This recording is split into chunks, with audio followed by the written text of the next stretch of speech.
Pacha was founded on the idea that business is a tool to create positive change in the world, essentially. I was a kid at the time I founded it. My wife, Abby, were both kids. We had a big dream. We wanted to do things that would have an impact on people and planet. And it's kind of funny to think about it because I didn't really have an idea of what that meant or looked like, but I was inspired. Just fortunately, grown up a little bit, not all the way up, but grown up enough to realize what that has looked like more and more and see that vision fulfilled. Because if you want to do good in the world, you want to help people, you could have the intellectual knowledge maybe to know some of the ways you could do that. But if you don't know how to apply it, you don't have the wisdom to apply it necessarily or understand what that looks like, you could create more harm than good. And so I'd say how it's evolved is just learning, like a progression of learning what that means.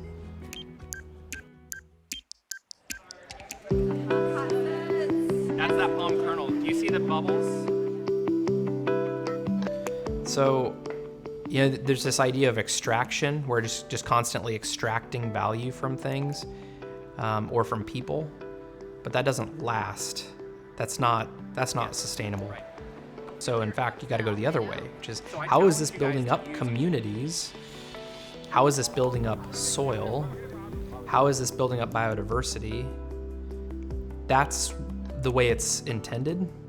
And so what does that look like ideally for the whole world? I'm not sure. I'm just a kid from Kansas, started making soap. But what I will say is I've seen how it works for us. I've seen how it works for Pacha. And our goal would be to say, here's what we did. And maybe others could follow in that footsteps. Maybe it's in another supply chain that we have no experience with. But I know in particular with Palm and our project with J Palm Liberia, I've never seen anything more ideal than what we're doing. But it's always a work in progress. It's always this incremental steps to making that better, and it's never quite done.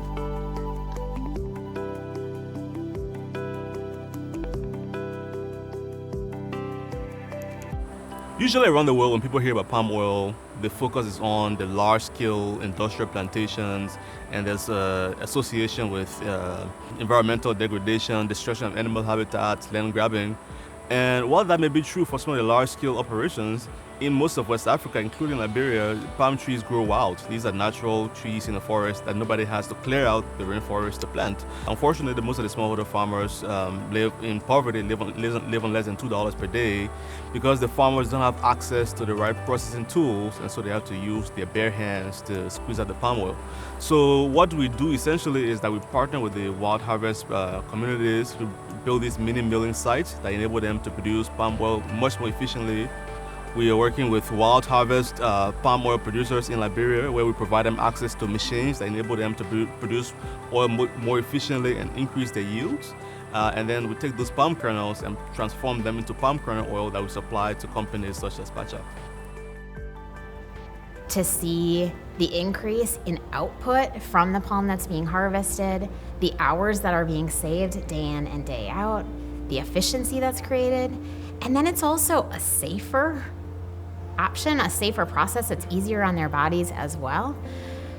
By providing these tools that help these villages do their work more efficiently, that could mean the difference between feeding their families and not. And so it's a pretty remarkable technology that we've been able to help support that's really going to create the opportunity for these villages to thrive. I think as an individual customer, it's really easy to be overwhelmed. Like, you don't know exactly what supply chains around the world in places like Africa look like. You don't always know which ingredients are good or are bad. And yet at Whole Foods, by nature of our core values, the quality standards we put in place, the work that we do on our customers' behalf to get out on the farms and to the ultimate on-the-ground source of these products, they don't have to worry about it. And so there is something really, I think, encouraging or rewarding about knowing that you can have a positive impact through the purchases that you make in a Whole Foods Market store, knowing that we've done that work on their behalf. I think in the United States, we have created a system that values low price, and that comes at a cost. And we've often put profits over prosperity in the United States. So I think the way that other brands and retailers can start is to just ask the questions. Like, explore what's already happening within the supply chain, understand the opportunity costs associated with cheap ingredients and cheap food. Like, there is a planetary or a humanitarian impact on the other end. So my encouragement would be to just ask the questions, do the work, like understand the cost of what you're putting on your shelves, and then expect more. Stay away from lemongrass. Most people are fine. Yeah, those cleansers are kind of putting this wax. I recently reflected on that question of why we do what we do. I created a vision statement with our team, and it's centered around the idea that many small moments can change the world. And the belief that a bath, a shower, a simple routine in the home can change the world for the better. It can make someone's life better. It can heal the planet. It can heal a person. And that's what gets me going. That's the why, because it can be done. Because we don't have to settle for things being hopeless, that there is hope.